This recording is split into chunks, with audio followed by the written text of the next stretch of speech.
નમસ્કાર, આપ જોઈ રહ્યા છો સ્પાર્ક ટુડે ન્યૂઝ। સમગ્ર ગુજરાતમાં સતત અને ભારે વરસાદના કારણે અનેક વિસ્તારોમાં જનજીવન અસ્તવ્યસ્ત બન્યું હતું। સતત વરસી રહેલા વરસાદના કારણે નીચાણવાળા વિસ્તારોમાં પાણી ભરાઈ જતા અનેક પરિવારો મુશ્કેલીમાં મુકાઈ ગયા હતા। અનેક લોકોને પોતાના ઘરોમાંથી બહાર નીકળવાની પણ તકલીફ પડી રહી હતી। ત્યારે કેટલાક પરિવારોને સમયસર ભોજન અને જીવન જરૂરિયાતની વસ્તુઓ પણ ઉપલબ્ધ થઈ શકી ન હતી।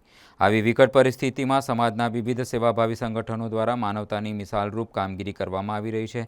આ માનવ સેવાના પવિત્ર કાર્યમાં ભવ્ય education charitable trust, Tarlika health and charitable trust તથા સંભવ ચેરિટેબલ ટ્રસ્ટ દ્વારા સંયુક્ત રીતે રાહત કામગીરી હાથ ધરવામાં આવી હતી। વરસાદથી પ્રભાવિત અને જરૂરિયાતમંદ પરિવારો સુધી પહોંચી તેમને તાજું ભોજન તેમજ ફૂડ પેકેટનું વિતરણ કરવામાં આવ્યું હતું, જેથી મુશ્કેલીના સમયમાં લોકોને તાત્કાલિક રાહત મળી રહે। આ ઉપરાંત વડોદરાના તરસાલી સ્લમ વિસ્તારમાં પણ ટ્રસ્ટના સેવાભાવી કાર્યકરો દ્વારા મુલાકાત લઈ જરૂરિયાતમંદ પરિવારોને કપડાનું વિતરણ કરવામાં આવ્યું હતું। વરસાદથી પ્રભાવિત લોકોની જરૂરિયાતોને ધ્યાનમાં રાખીને મહિલાઓ, પુરુષો તથા બાળકો માટે ઉપયોગી કપડાં પહોંચાડવામાં આવ્યા હતા। લાભાર્થીઓએ ટ્રસ્ટની આ સેવા ભાવનાને હૃદયપૂર્વક આવકારીને આભાર વ્યક્ત કર્યો હતો। આ સેવા કાર્યમાં ટ્રસ્ટના તમામ ટ્રસ્ટીઓ, કાર્યકરો, સ્વયંસેવકો તેમજ દાતાશ્રીઓ સક્રિય સહયોગ આપ્યો હતો। તેમની નિઃસ્વાર્થ સેવા અને સમાજ પ્રત્યેની સંવેદનશીલતા માનવતાનું ઉત્તમ ઉદાહરણ પૂરું પાડે છે।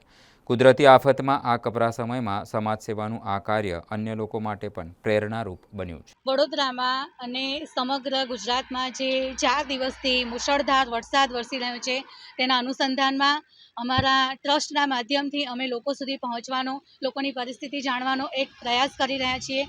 અને આજ રોજ અમે તરસાલી વિસ્તારના સ્લમ વિસ્તારમાં જઈને લોકોને કપડાં પૂરા પાડ્યા છે।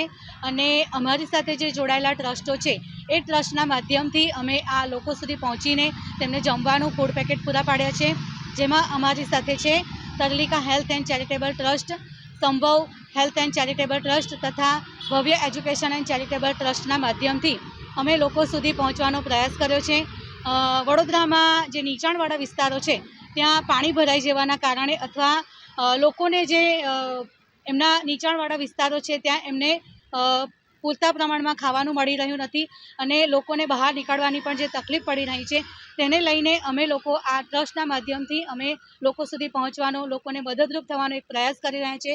મેઘરાજાની જે સવારી આવી પહોંચી છે, જો કે વર્ષા ઋતુમાં વરસાદની કારણે વરસાદ હોવાને કારણે આ 3 દિવસથી જે વરસાદ વરસી રહ્યો છે તેને કારણે જે મુશ્કેલી સર્જાઈ રહી છે તેને માટે અમે લોકોને મદદરૂપ થવાનો એક સારો એવો પ્રયાસ કરી રહ્યા છીએ।